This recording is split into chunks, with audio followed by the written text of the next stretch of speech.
I'm Brandon Strange, joined by ESPN Houston's Charlie Pallilo of the Press Box. Charlie, welcome in. The NBA season is back and in earnest, and we've been thrust back into games now that actually matter immediately. And so I want to talk to you about three different areas of the Rockets that now stand out, at least to me. The first one, before the break, James Harden looked cooked, to put it mildly. We forget about it because it's been so long, but he really didn't seem to have his legs and his shot. PJ Tucker was another one. He'd spent the season, guarding bigs, and he just looked done. After the break now, Harden and Tucker both appear to be moving very well. And add to that Westbrook, who was already hitting his stride before the break. He looks great. So for a team that relies so much on so few, was there another team that benefited more from this break than Houston? To be determined, obviously. 35-year-old LeBron James, with the workload he carries with the Lakers, I think is an immediate one that jumps out. Over in the East, some like Boston as a sleeper, but Kemba Walker still seems to have a gimpy knee, so the layoff doesn't seem to have tremendously benefited him. The Rocket-specific pluses are very easily pointed to, and you just pointed to them. Westbrook going off the last couple months before the shutdown did coincide how much cause and effect with Harden having some drop-off in his level of play.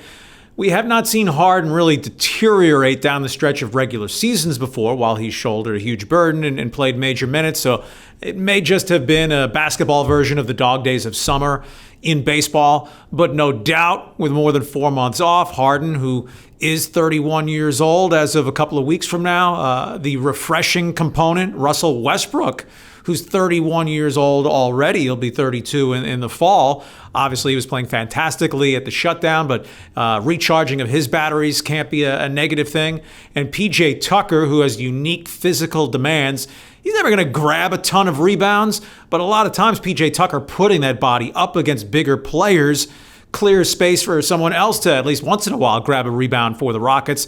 PJ Tucker's 35 years of age, so if not more so than any other team, they at least run with a lead pack of teams, coupled with they'd acquired Covington pretty shortly before the shutdown. And remember, right prior to the shutdown, the Rockets had been awful. They lost 4 in a row, then had to hold on at home to beat a woeful Minnesota team. So training camp 2.0, right? Mike D'Antoni getting a couple of weeks to fully inculcate Covington and what the Rockets try to do at both ends of the court. The needle definitely pushes positive for the Rockets because of the break. Stephen A. Smith says that the wins over Dallas and Milwaukee have put the league on notice. We live in an age of hyperbole, and both of those wins did have something in common, though, and that's that the Rockets could have easily lost that game. In fact, you could make the case should have lost both of those games, but they took advantage of the Mavs and Bucks both leaving the door open.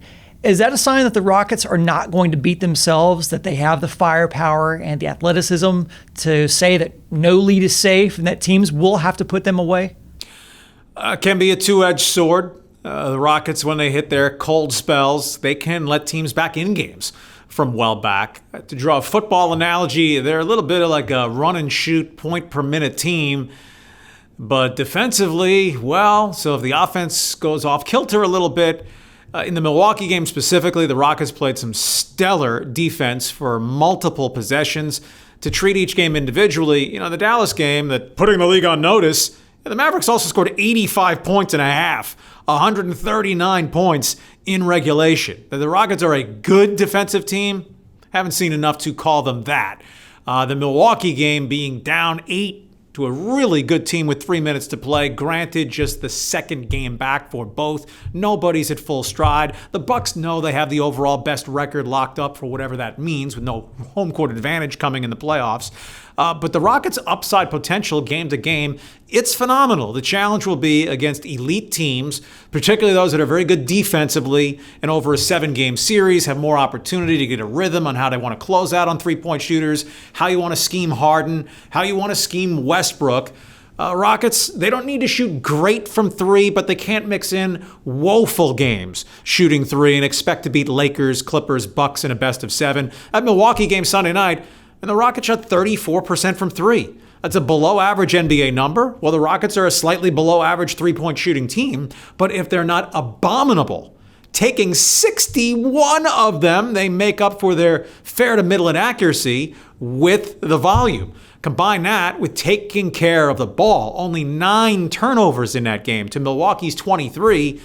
And somehow the Rockets win a game against an elite opponent in which they are just brutalized on the boards by 29. 65-36, they're outboarded because they have prevailing strengths that sometimes can overcome numbers that for normal teams would be just doomsday scenarios.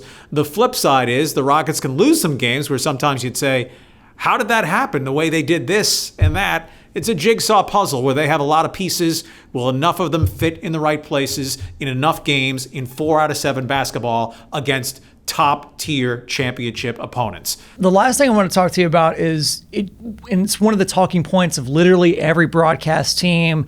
They have constantly reminded us how odd it is that the game has no crowd. Clearly, the games lose an element of intensity without the crowd there cheering and jeering, right? And so in the absence of that crowd, that organic element of the crowd, these games seem to be much more about a contest of skills. Doesn't that play right into James Harden's hand?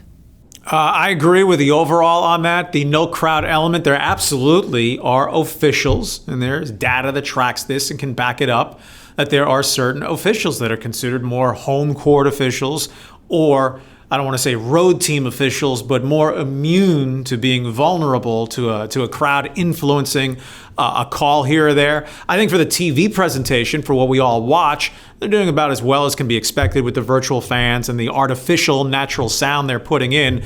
But there is no way on the court that is any sort of reasonable facsimile, the timeliness of it, the vigor of it, the raw decibel level of it. In Harden's case specifically, it's not as if his playoff clunkers, when they have occurred, have been exclusively at home or exclusively on the road. So he just needs to crash through what's been kind of his personal glass ceiling in finishing out series, deep in series, at the ultimate level with those signature great performances to at least somewhat obscure, if not eliminate, the real bombs, the stink bombs that he's put in multiple elimination games he's been a part of. But as a yes or no question, do the dynamics of the no real crowd in Orlando favor James Harden versus not? I go with yes, they favor.